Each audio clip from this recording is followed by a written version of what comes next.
Hey guys, it's another coffee time video. This one is going to be slightly different due to the fact that I actually got a video suggestion on my I'm Back video. If I seem a little disoriented or whatnot, I'm just waking up. I took advantage of the fact that Kyle is over at his parents doing laundry, and Tyler spent the night over at my in-laws last night. So, I took advantage and slept in a bit.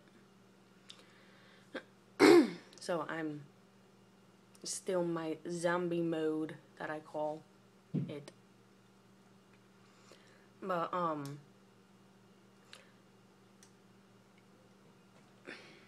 don't know if I should say your name or not. I mean, it's on the comments, so I just say that it's from Lulu. She put, if it isn't too personal, I think it wouldn't be cool if you did a video on how becoming a parent has changed your spirituality. I know that you are probably still Wiccan, but I mean if parenthood has changed your path or rituals in your Wiccan practice.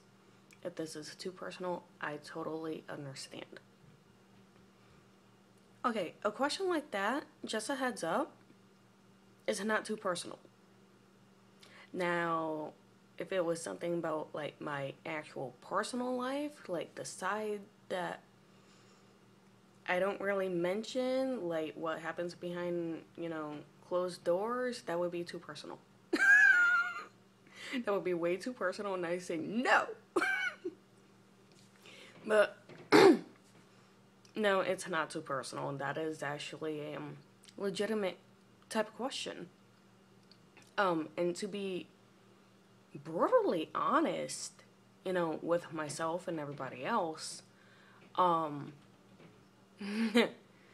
my spirituality, my spiritual side is still, I guess, abundant and active, I guess. Lack of a better term, or terms. As for my actual physical practice of, doing rituals, not so much. Now, in order to basically explain what the hell I'm talking about, or what I mean, is, you have, not you in general, or whatever, when you have a small child, and they take up a lot of your time, not that that's a bad thing, but there is very little that you can get done for yourself. Like, you're lucky if you, especially when they're really young, you're lucky if you can go to the damn bathroom when you're by yourself. Like, when hubby's off to work. You're lucky if you can get a damn shower when he's not home. You're lucky if you get to eat. Which is, what, naps. Naps come in handy, but, as the child gets older, and they start napping less, yet you really don't have a whole hell of a lot of time for yourself. I had my ritual room back in the, very beginning from when I moved down here. That was a great size and whatnot. That was actually a second bedroom that we had. And we moved into the trailer. That second room was so small. Like, it looked like an enlarged closet. I wouldn't even put Tyler's crib in there. And, I got used to having that large space and being able to walk freely without worrying about walking into a wall. But then we moved into here. Okay. And we, of course, ended up getting a second bedroom due to the fact that we already had Tyler. that for the longest time basically became our office type space, because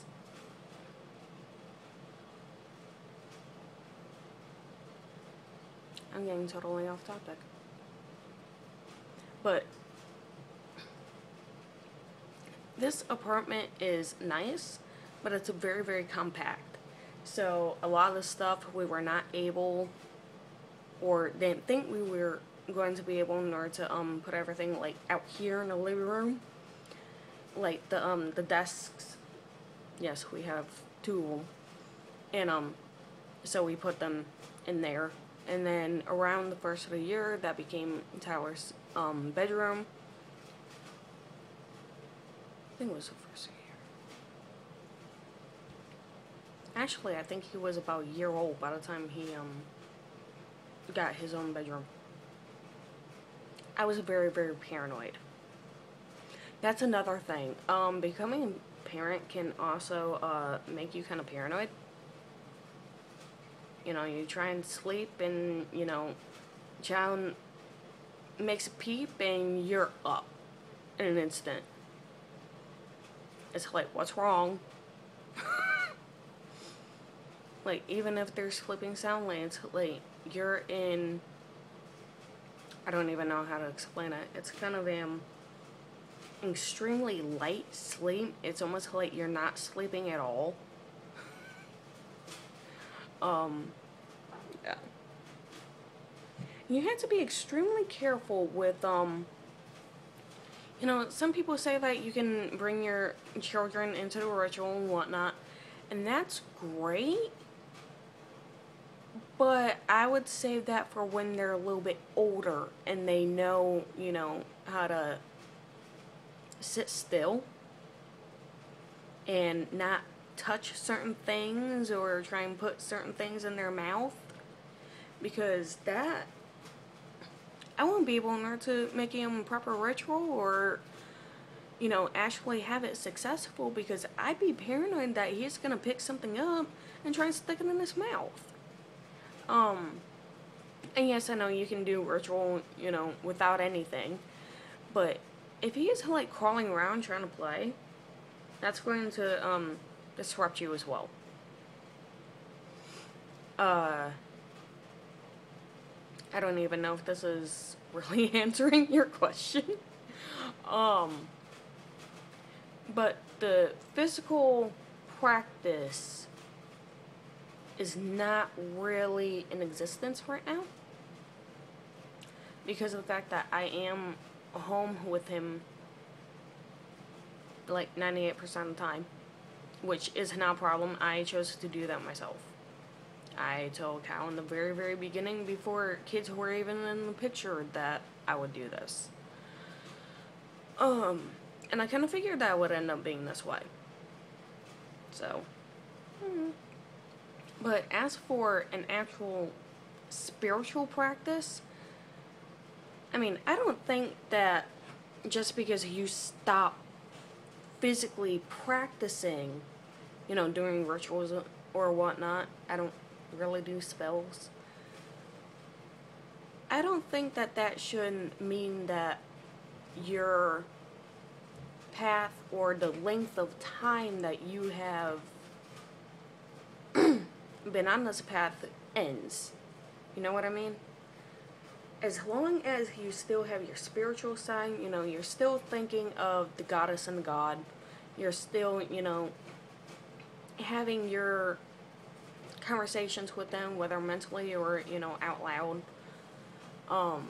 If you're still talking to your guides or thinking about them, you know, and not asking or begging for materialistic things, like, there have been times to where I've asked for patience, because, you know, he's screaming, he's hollering, he wants attention, he wants food, or, you know, he's hungry, whatever. And it's like, I need some patience. I need some patience.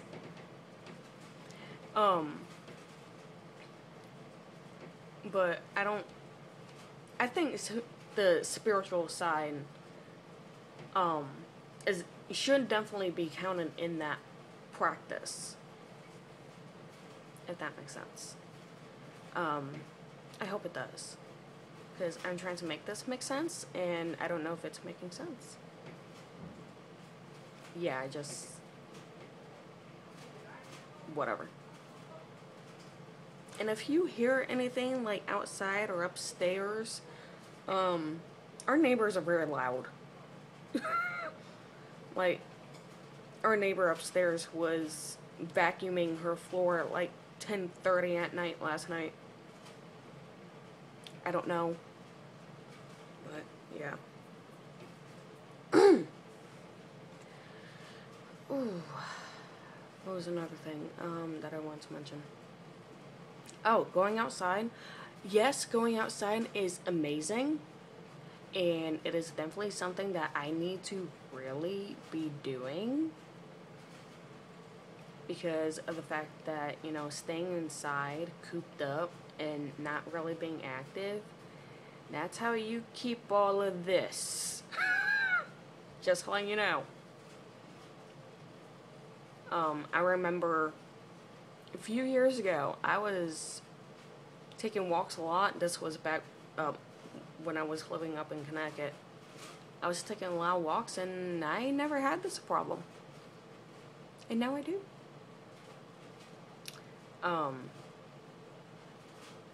But going outside, especially down here, you have an overabundance of bugs. Like ants everywhere.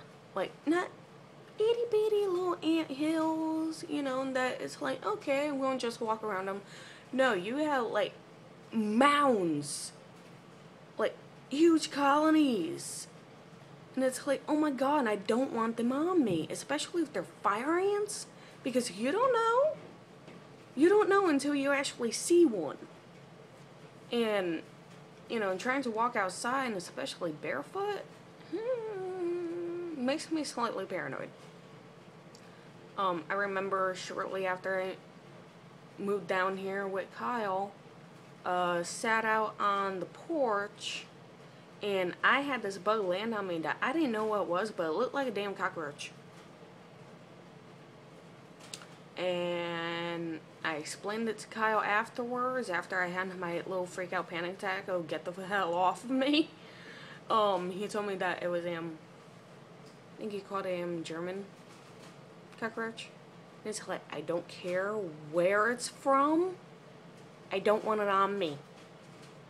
I don't really like bugs, and they are overabundant down here. Especially wasps and red wasps. Psst, psst, psst, psst, psst. Yeah, I keep doing that.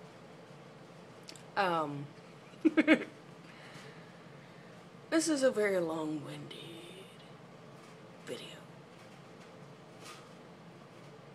but it's also kind of helping me in order to wake up. Oh yes, it also gets extremely hot. I mean, I know it's great in order to take the kids outside and go for a walk and just getting out in general. That would be fantastic. Like, really fantastic. But down here, even if it's like 80 degrees, if the sun is like, the sun can be extremely intense down here. It's like, I walk outside and within 5 minutes, you know, it may not actually happen, but I feel like I'm getting sunburned. And, you know, I'm extremely pale, and I have my freckles, and, you know, I used to have red hair until my son drained it all on my head. I swear he stole it for himself, because he has, like, little coppery... He has, like, very strange hair. One minute it looks like a dirty blonde or something, and then it looks kind of, like, coppery and whatnot. Yes, that was a joke. I'm not seriously blaming it. I blame hormones, though. But, I'm extremely pale. And I sunburn quite easily. So, I don't want to be out in the sun that long. Yes, I know you can use sunblock and whatnot. But it's like, you don't really want to be outside, because within just a couple minutes, you're so uncomfortable and you're sweating. And it's like, you can feel it in places that you really don't want to feel it. And it's like, oh my god, I feel gross. Like, you just want to run inside and take a damn shower. And I really don't want to torture Tyler like that. You know, when kids get hot, I remember, back when my brother was a baby and I was 17 when he was born, just for reference, when he got extremely hot, especially in the car, that was where it was mainly the hottest, he would scream. He got so hot, so sweaty, so uncomfortable that it was like we were torturing him, and I don't want to put Tyler through that. So there's a lot of things in order to think about when you are going to be doing your actual physical practice, when you have a child. And I'm sorry, but my child comes first. I don't want him putting things in his mouth. I don't want him in order to get extremely uncomfortable just because I want to go outside. I'll wait until fall. You know, when it starts to, well, late fall, when it starts to actually calm down. And, you know, the earth is shifting, so the earth isn't so, oh my god. That's a lovely adjective. Oh my god. I don't know. We'll see where this goes. I'm still constantly, you know, thinking and whatnot. You know, with my deep thinking shit. I'm trying to figure things out. You know, basically what I believe and this and that. Yes, I still have my dragon guardians around that I talk to, that I ask for protection, especially from my little one.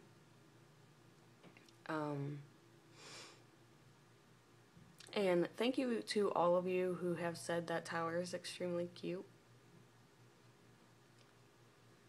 And I don't want to seem like conceited or whatnot, but he really is. He is so adorable. I'll go in his room and I'll sit down, and, you know, it doesn't matter if I've been gone for 5 minutes.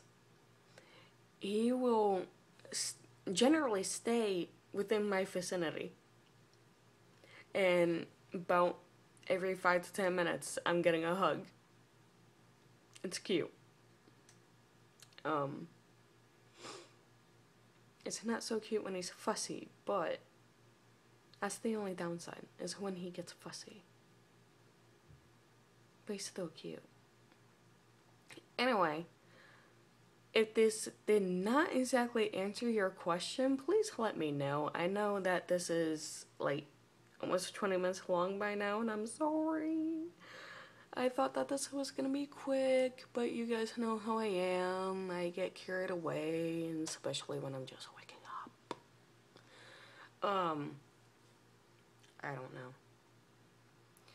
But I hope this answered your question. So I will talk to you guys later, and blessed be. Bye.